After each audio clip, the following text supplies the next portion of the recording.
Wabarakatuh. Selamat pagi Bapak Ibu sekalian. Salam ketemu lagi dengan saya. Masih ingat nama saya? Sutardi ya. Sehari-hari saya bekerja di BPSD MD Provinsi Jawa Tengah selaku Widya Suara, dan karena teknis, latar belakang saya bidang teknis, maka saya sehari-hari ditempatkan di Babelkan Soropadan, terletak di sebuah wilayah kecil di Kecamatan Beringsa, Kabupaten Temanggung. Ya, baik Bapak Ibu sekalian, hari ini kami akan melanjutkan seri yang kemarin, yaitu untuk mempelajari tentang teknis budidaya padi organik, di mana saat ini yang berkembang di masyarakat, khususnya petani, yaitu adalah meningkatkan kualitas daripada padi untuk bisa memenuhi daripada pelanggan kita. Untuk itu, untuk mempelajari lebih jauh, marilah kita untuk menuju kawasan padi organik kita di wilayah kita. Mari.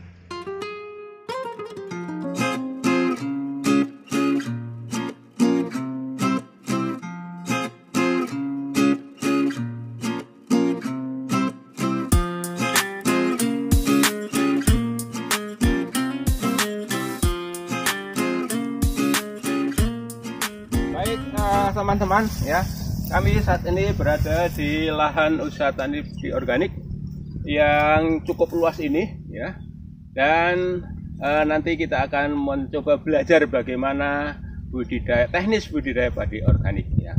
Perlu saya perkenalkan dulu ya, wilayah ini adalah wilayah padi organik di mana masih mempunyai 3 strata ya. Strata sebelah sana itu masih flur, yaitu masalah padi konvensional ya. Kemudian mengarah ke sana ini sudah mengarah ke padi semi organik atau yang sering kita sebut padi sehat. Dan wilayah ini ada beberapa petani yang sudah mengusahakan dengan padi organik. Untuk teknis budidaya padi organik di kawasan ini sangat didukung oleh beberapa hal. Antara lain yaitu satu, adanya kawasan ya yang jauh dari pemukiman penduduk ya, sehingga air ataupun teh irigasi yang dihasilkan adalah irigasi yang betul-betul murni, tidak ada cemaran dari pabrik dan sebagainya. Yang kedua yang cukup mendukung adalah ada penyuluh pertanian yang selalu membina petani untuk merubah pola pikir para petani agar mau dan mampu untuk berusaha tani secara organik. Yang ketiga, di sana ada irigasi teknis kali pondok, yaitu juga sangat mendukung irigasi teknis, karena di sini bisa diusahakan sepanjang musim secara tumpang gilir. Di sana ada yang masih mencangkul, di sini ada yang sudah mulai tanam, di sini ada yang mau panen, dan di sini sudah mulai panen. Dan yang keempat adalah dukungan daripada industri sekitar ya, yang mampu untuk menerima pasar padi organik ini. Sehingga beberapa hal itulah yang menyebabkan di mana potensi padi organik ini semakin berkembang. Ya Bapak Ibu sekalian, belajar tentang pertanian organik memang kita tidak lepas dari beberapa hal yang sangat mendukung seperti telah saya sampaikan tadi. Ya, pada prinsipnya usaha tani organik tidak berbeda dengan usaha tani padi pada biasanya atau padi yang biasanya atau konvensional. Nah, untuk itu maka kami nanti mengajak para bapak sekalian untuk mari kita belajar ya bertani secara organik, atau nanti dalam season ini akan kita belajar tentang teknis budidaya padi organik. Tujuan yang ingin kita capai yaitu bagaimana setelah proses pembelajaran ini nanti Bapak Ibu bisa meningkatkan kompetensinya ya dalam teknis budidaya padi organik, khususnya bisa mendiseminasikan kepada para petani, anggota kelompok tani di wilayah binaan Bapak Ibu sekalian. Secara garis besar atau secara modul, nanti Bapak Ibu akan diberikan modul teknis budidaya padi organik yang telah kami susun sedemikian rupa sehingga bisa memungkinkan untuk belajar mandiri Namun demikian perlu juga nanti bimbingan kami dari fasilitator untuk bagaimana step by step mempelajari teknis budidaya padi organik tersebut.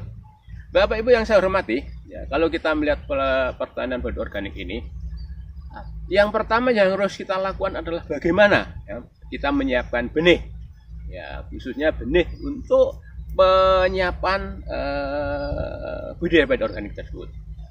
Yang kedua yaitu penyiapan lahan. Ini yang sangat kritis dalam rangka penyiapan lahan ini. Karena apa?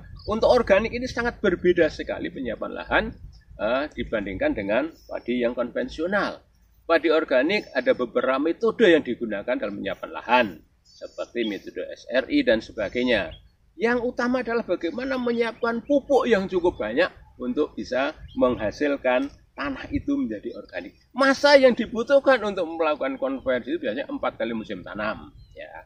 Untuk itu, maka di sebelah sana ada masih konvensional, yang sebelah sini ada yang masih semi organik atau beras sehat, dan kawasan ini sudah organik. Kenapa sih organik? Karena di kawasan ini sudah melakukan sertifikasi, yaitu dengan proses pelatihan yang dikeluarkan oleh Innovis, dan prosesnya itu adalah cukup waktu yang lama, yaitu ada inspektor organik yang datang ke sini juga melibatkan para anggota petani dan kelompok tani di wilayah ini. Kemudian setelah kita mengolah tanah, yang harus kita siapkan adalah bagaimana nanti menanam, teknis penanaman. Itu kita menggunakan sistem, ada dua, yaitu bisa tackle, ada bisa sisi belajar legowo. Nah, setelah itu baru nanti kita pelajari lagi, yaitu bagaimana itu melakukan pengendalian gulma. Ya, kita ternyata banyak. Nah, untuk itu kami mencoba di Bapak Tani menggunakan nitro. Ya, nitro itu adalah salah satu agensia yang kita bikin untuk pengendalian gulma di wilayah tanaman organik ini, dan itu spesifik khusus untuk organik ini. Dan yang tidak kalah penting setelah kita pengendalian gulma yaitu nanti adalah bagaimana pengairannya, ya, pengairan berselang. Kita untung didukung oleh irigasi teknis, ya, yang dikelola oleh petani pengelola air, ya, atau yang sering disebut yaitu P3A yang tergabung dalam BP3A. Nah, dari situlah dia mempunyai jadwal pengairan di wilayah ini, sehingga semua akan terairi secara merata sesuai dengan jadwal pengairannya. Karena padi itu bukan tanaman air, tapi tanaman yang memerlukan air.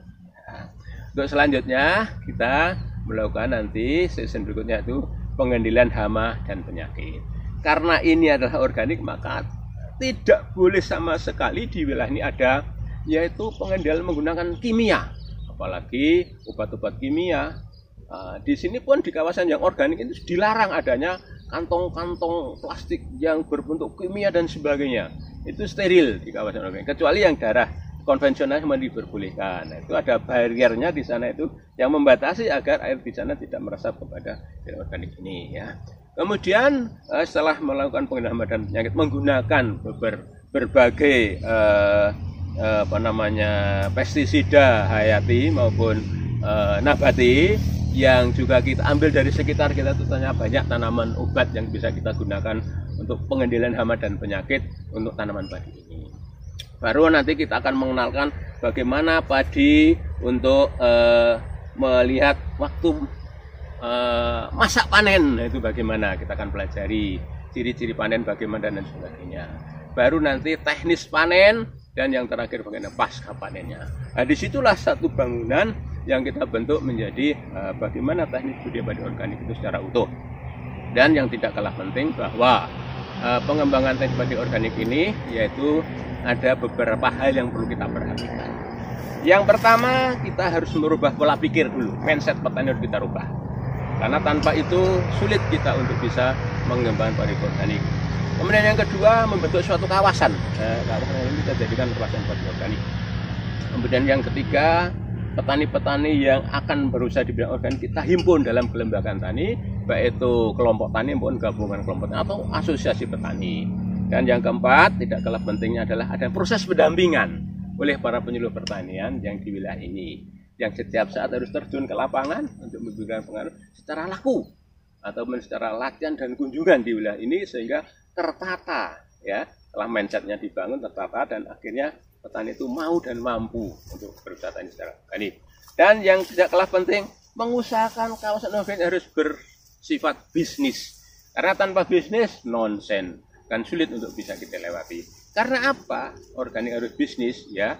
Karena sasarannya bukan produksi yang tinggi, tapi kualitas yang tinggi. Untuk itu nanti setelah proses belajar ini Bapak Ibu kita harapkan untuk bisa mendiseminasikan para petani keempat faktor tadi, kelima faktor tadi, sehingga petani mau dan mampu untuk berusaha tani secara organik. Untuk selanjutnya nanti akan kita belajar secara virtual dan modul dan paket pembelajaran yang kita sampaikan Bapak Ibu sekalian dalam bentuk yang sederhana dan tahap demi tahap saya akan belajar dengan baik.